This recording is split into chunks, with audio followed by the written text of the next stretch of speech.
एक बार एक युवक गौतम बुद्ध के पास आया और गौतम बुद्ध से बोला कि हे बुद्ध, मेरे मन में इतने गंदे विचार क्यों आते हैं, और मैं तो बिल्कुल भी नहीं चाहता कि मेरे मन में गंदे विचार आए, पर मेरे मन में हमेशा काम वासना के विचार चलते रहते हैं और मैं इनके के बारे में सोच सोच कर बहुत परेशान हूँ। मेरी ऊर्जा और समय यह सब सोचने में ही नष्ट हो जाता है और इन सब के विचारों की वजह से मैं कभी भी शांत नहीं रह पाता और मैं हमेशा ही स्त्रियों को देखकर मोहित हो जाता हूँ। अपने आप को रोक ही नहीं पाता। ये सुनकर बुद्ध मुस्कुराए और उन्होंने उस युवक से पूछा, क्या तुम्हें पता है यह काम वासना होती क्या है? फिर लड़के ने उत्तर दिया और कहा, बुद्ध, मैं यह तो नहीं जानता कि काम वासना होती क्या है, पर हाँ, यह जो भी है बहुत बुरी चीज है। फिर बुद्ध ने उस युवक से कहा कि सबसे पहले तो तुम्हें यह समझना है कि प्राकृतिक रूप से जो भी चीज हमारे अंदर है वह बुरी नहीं है। हमारे जीवन में उसकी कुछ ना कुछ जरूरत है। वासना कोई बुरी बात नहीं है, यह तो हमारे मन की एक भावना है जो हमें किसी ना किसी चीज की कमी का एहसास करवाती है और फिर हम उसी चीज को पाने के लिए उसी चीज की तरफ आकर्षित हो जाते हैं। जैसे अगर तुम्हारे पास धन की कमी है तो तुम में धन पाने की वासना उत्पन्न हो जाएगी। तो वासना कुछ और नहीं, बस एक प्रकार की कमी है जो कि एक प्रकार की जरूरत का एहसास है, और जब यह जरूरत शारीरिक हो तो हम इसे काम वासना कह देते हैं। युवक ने गौतम बुद्ध को कहा कि बुद्ध, मुझे काम वासना का मतलब तो समझ में आ गया, पर आप मुझे यह बताइए कि यह आती कहाँ से है और कैसे आती है। तब गौतम बुद्ध ने कहा कि काम वासना कहीं से आती नहीं है, यह तो हमारे अंदर ही होती है और इसका होना तो जरूरी भी है, तभी तो मानव जाति का विस्तार होगा। तब युवक ने कहा, जब यह हमारे अंदर ही है और जरूरी भी है तो फिर लोग इसे गलत क्यों बोलते हैं? तब बुद्ध ने कहा कि यही तो समस्या है, लोगों ने काम वासना को गलत तरीके से सोच लिया है, इसे छिपाने की, दबाने की कोशिश करते हैं। काम वासना गलत नहीं है, बल्कि काम वासना का गलत तरीके से प्रयोग करना गलत बात है। लोग जिससे प्रेम करते हैं बस उसी के लिए जीने लग जाते हैं, उसे पाना ही अपना लक्ष्य बना लेते हैं और उसी के बारे में हमेशा सोचते रहते हैं, पर यह सब गलत है। बुद्ध ने युवक से कहा, क्या तुम्हें पता है जानवरों में भी कम वासना होती है? युवक ने उत्तर दिया, हाँ बुद्ध, जानवरों में भी काम वासना होती है, क्योंकि जानवर भी तो आखिर अपनी पीढ़ी को आगे बढ़ाएंगे। बुद्ध ने कहा, तो फिर हम जानवरों की काम वासना को गलत क्यों नहीं कहते? युवक ने कहा, मुझे नहीं पता, आप ही मुझे बताइए। तब गौतम बुद्ध ने कहा कि जानवर अपनी काम वासना का प्रयोग आनंद प्राप्ति के लिए नहीं करते, वह तो सिर्फ संतान उत्पन्न करने के लिए काम वासना का उपयोग करते हैं। जानवरों को प्रकृति ने इतनी समझ नहीं दी कि वह काम वासना को अपने सुख का आधार बना सके, जबकि मनुष्य अपनी समझ के बलबूते पर प्रकृति में पाई जाने वाली प्रत्येक वस्तु को अपने सुख के लिए प्रयोग करता है। हम इंसानों ने ही काम वासना को अपने सुख का साधन बना लिया है, जबकि प्रकृति ने तो हमें अपने वंश को आगे बढ़ाने के लिए दिया था, लेकिन इंसानों ने इसे अपने जीवन का परम लक्ष्य बना रखा है। तब युवक ने पूछा, महात्मा जी, यह काम वासना हम पर हावी क्यों होती है और क्यों यह बेलगाम हो जाती है? तब गौतम बुद्ध ने कहा कि सुनो, अब जो मैं तुम्हें बताऊंगा उसे तुम ध्यान पूर्वक सुनना। काम वासना का सारा खेल तुम्हें समझ आ जाएगा, तुम्हें तुम्हारे सारे सवालों का जवाब मिल जाएगा, बस तुम्हें ध्यान से सुनकर समझना है। फिर गौतम बुद्ध युवक को बताना शुरू करते हैं। एक बार की बात है, एक आश्रम में गुरु और उनके शिष्य रहा करते थे, जिससे रोजाना आश्रम के बाहर स्थित गांव में भिक्षा लेने के लिए जाते थे। उस आश्रम का एक शिष्य जिस गांव में भिक्षा लेने जाता था, उसे रास्ते में एक नदी पड़ती थी, जिससे रोज उसी रास्ते से भिक्षा लेने जाता था।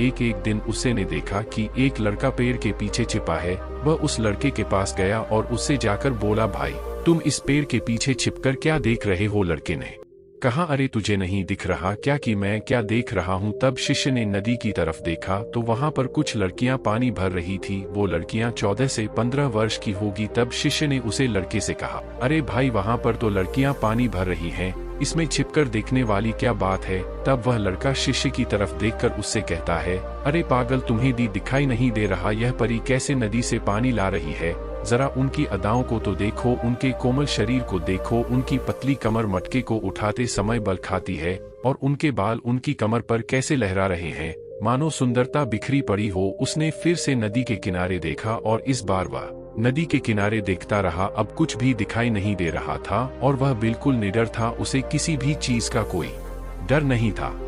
लेकिन अब वह छिपने लगा और उन लड़कियों को देखने लगा जैसे उसने कोई अपराध कर दिया हो। और जब वह छिपकर उन लड़कियों को देख रहा था तभी वह अचानक अंदर से कौंप गया और उसने कहा कि यह मैं क्या कर रहा हूँ, मैं जो कर रहा हूँ वह सही नहीं है, मुझे यहाँ से चले जाना चाहिए। और फिर वह जल्दी से वहाँ से चला गया। वह आश्रम पहुँच जाता है। आश्रम जाकर वह अपने कार्यों में लग गया, लेकिन जो अभी वह देख कर आया था वही उसकी आंखों के सामने बार बार आ रहा था। उसके मन में वही दृश्य चल रहा था। उसका दिमाग सब कुछ देखने के लिए संघर्ष कर रहा था। उसका किसी भी काम में मन नहीं लग रहा था। सुबह होते ही वह रोज जल्दी ही भिक्षा के लिए आश्रम से निकल जाता और उस नदी के पास वाले पेड़ के पास जाता जहां पर वह लड़का पहले से मौजूद रहता था। उसके साथ मिलकर लड़कियों को छुप छुप कर देखता था। अब वह ऐसा रोज करने लग गया। यह उसके रोज का काम हो गया। अब उस शिष्य का मन किसी भी काम में नहीं लगता था और वह हमेशा ही किसी न किसी प्रकार के विचार में उलझा रहता। वह आश्रम के कार्यों को भी ठीक ढंग से नहीं कर पा रहा था। ना वह ठीक से सो पाता था, ना वो ठीक से खाना खा पाता था। उसका मन बेचैन सा रहता था। उसका मन बार बार उन लड़कियों की खूबसूरती देखने को मचलता था।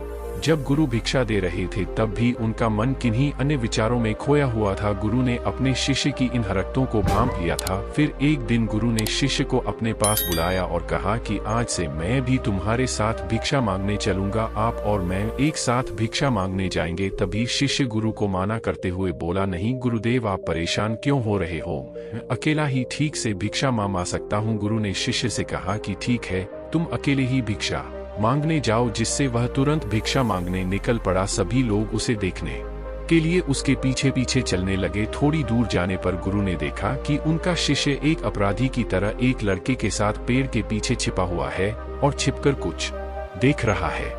तब गुरु भी अपने शिष्य के पीछे जाकर खड़े हो गए। उसका शिष्य क्या देख रहा है जिसे देखने के लिए वह एक अपराधी की तरह पेड़ के पीछे छिपा हुआ है। गुरु ने देखा कि उसका शिष्य पेड़ के पीछे छिपकर नदी से पानी ले रही लड़कियों को देख रहा है। तब गुरु ने शिष्य से कहा, क्या देख रहे हो।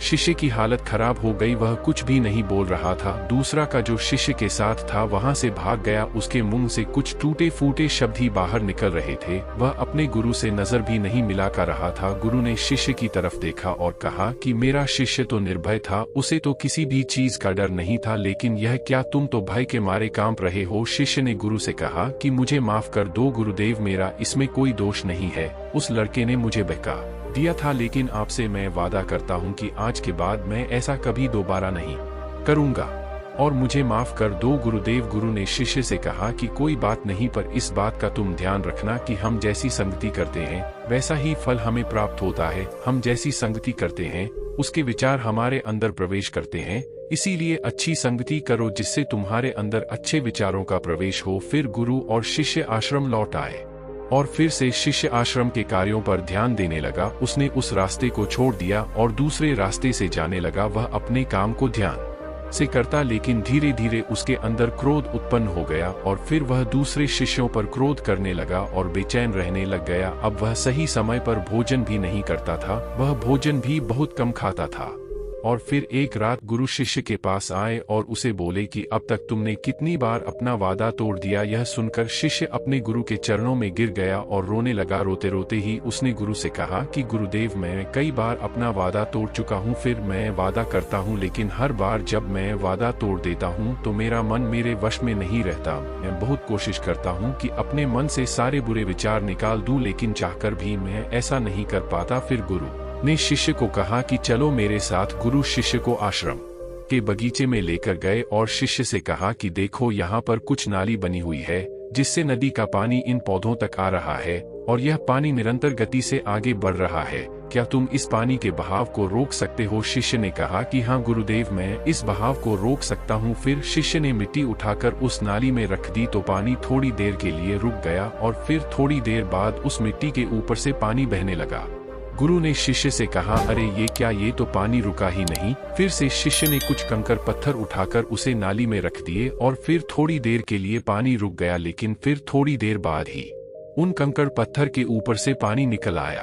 फिर गुरु ने कहा कि शिष्य, यह क्या हुआ, पानी तो फिर से बहने लग गया। तुम तो बोल रहे थे कि तुम इसे रोक दोगे। क्या हम किसी काम को रोकना चाहे तो क्या हम उसे रोक नहीं सकते। तब शिष्य ने कहा, कोई बात नहीं गुरुदेव, मैं इस पानी को तो आपको रोक के दिखाऊंगा। शिष्य फिर से एक बड़ा सा पत्थर लेकर आया और उसे नाली पर रख दिया और पानी रुक गया। तब गुरु से कहा कि देखा गुरुदेव, मैंने कहा था ना कि पानी को मैं रोक दूंगा। मैंने पानी को रोक दिखाया, आपकी बात मैंने पूरी कर दी। गुरु मुस्कुराए और बोले, अच्छा जरा ध्यान से देखो, पानी रुक गया क्या? वो तो पीछे की नाली तोड़कर बाहर निकल गया और अगल बगल से बह रहा है। और ध्यान से देखो, इस पत्थर की आगे भी आ गया और यह पानी अपना रास्ता बदलकर फिर से आगे की तरफ जाएगा। और फिर थोड़ी देर बाद ऐसा ही हुआ। फिर गुरु ने शिष्य को समझाया कि तुम्हारे साथ भी तो ऐसा ही चल रहा है। तुम बार बार प्रयास कर रहे हो, बड़े से बड़ा प्रयास कर रहे हो, पर हर बार तुम्हारा प्रयास टूट रहा है और यह हमेशा टूटता ही रहेगा। तुम कितना भी बड़ा पत्थर रख लो, लेकिन पानी तो अपना रास्ता बना ही लेगा। यह सब देखकर शिष्य ने गुरु से कहा कि हे गुरुदेव, क्या कोई तरीका नहीं है जिससे इन विचारों से बाहर निकल सकूं और यह मेरे मन में आए ही ना? गुरु शिष्य को एक नदी के पास ले गए जहां से उसे बगीचे में पानी जा रहा था। गुरु ने शिष्य से कहा, वह पानी इसी नदी से जा रहा है। अगर हम यहीं से उसे रास्ते को बंद कर दें जहां से पानी बगीचे में जा रहा है, तब क्या हम पानी को रोक नहीं सकते? शिष्य ने कहा कि हाँ गुरुदेव, अवश्य ऐसा हो सकता है। मैं इस पानी को यहीं से बंद कर देता हूँ, तब आगे की नाली में पानी जाएगा ही नहीं और फिर बगीचे में पानी जाएगा ही नहीं। फिर शिष्य नदी से जाने वाले रास्ते को बहुत मेहनत करके पत्थर और मिट्टी डालकर बंद कर दिया और गुरु से कहा कि गुरुदेव, मैंने पानी को बंद कर दिया है, अब यह पानी बगीचे में जाएगा ही नहीं। तब गुरु ने कहा शिष्य से, अगर पानी बगीचे में नहीं जाएगा तो पेड़ पौधों को पानी कहाँ से मिलेगा? उन पेड़ पौधों को तो पानी की आवश्यकता है और उन पेड़ पौधों में कुछ पेड़ पौधे तो ऐसे हैं जिनको रोज पानी की आवश्यकता है, वह तो मुरझा कर मर ही जाएंगे। उनका क्या होगा? पानी तो हमें खोलना ही होगा। शिष्य ने गुरु की बात सुनकर वापस नदी से जाने वाले पानी का रास्ता खोल दिया। तब गुरु ने शिष्य से पूछा, शिष्य, अगर हम इस नदी के पूरे पानी को बगीचे की तरफ मोड़ दे तो क्या होगा? तब शिष्य ने जवाब दिया कि गुरुदेव, वहाँ पर जितने भी पेड़ पौधे हैं वह गलकर नष्ट हो जाएंगे, वहाँ पर कुछ नहीं बचेगा। फिर गुरु मुस्कुराए और बोले, तुम इस बात को समझो कि हमें किसी चीज को रोकना नहीं है, बस हमें हमेशा संतुलन बनाए रखना है। कम पानी से भी पौधे नष्ट होते हैं और ज्यादा पानी से भी पौधे नष्ट होते हैं।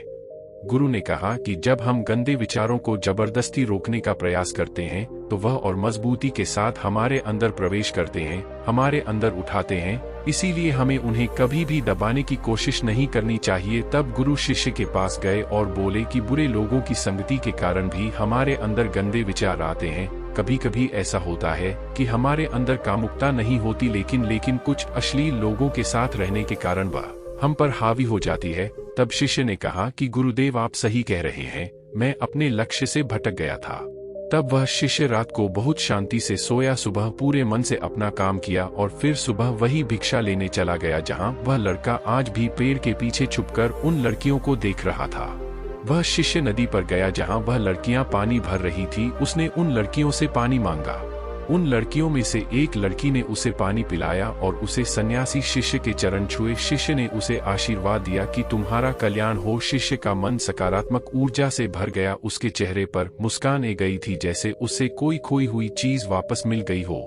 वह अपने रास्ते पर वापस जाने लगा। तभी पीछे से वह लड़का आया जो पेड़ के पीछे छिपा था। वह शिष्य के पास आया और बोला कि क्या बात है, आज तुमने करीब से देखा है, आप तो मुझसे आगे निकल गए।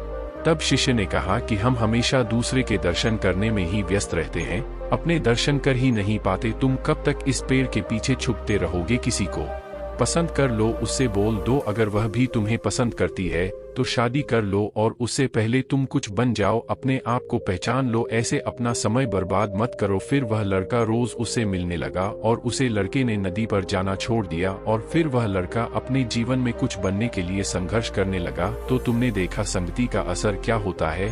अपनी संगति बदलो, अपने विचार बदलो। बुद्ध ने युवक से पूछा कि क्या तुम्हें तुम्हारे सारे सवालों का जवाब मिल गया? तब युवक ने कहा कि हाँ महात्मा जी, आपका बहुत बहुत धन्यवाद। तब गौतम बुद्ध ने युवक से कहा कि जब तुम्हारे मन में गंदे विचार आए तब आप अपने आप को दोषी मत मानो। यह शरीर है, लेकिन तुम्हारे पास वो शक्ति है, वो ऊर्जा है जिसकी तुम कल्पना भी नहीं कर सकते। तुम एक जीवित ऊर्जा हो जो कुछ भी अनुभव करने के लिए स्वतंत्र है, जो निर्माण करने के लिए स्वतंत्र है। इसीलिए तुम अपने आप को पहचानो। यह बोलकर गौतम बुद्ध मौन हो गए और फिर वह युवक वहां से चला गया।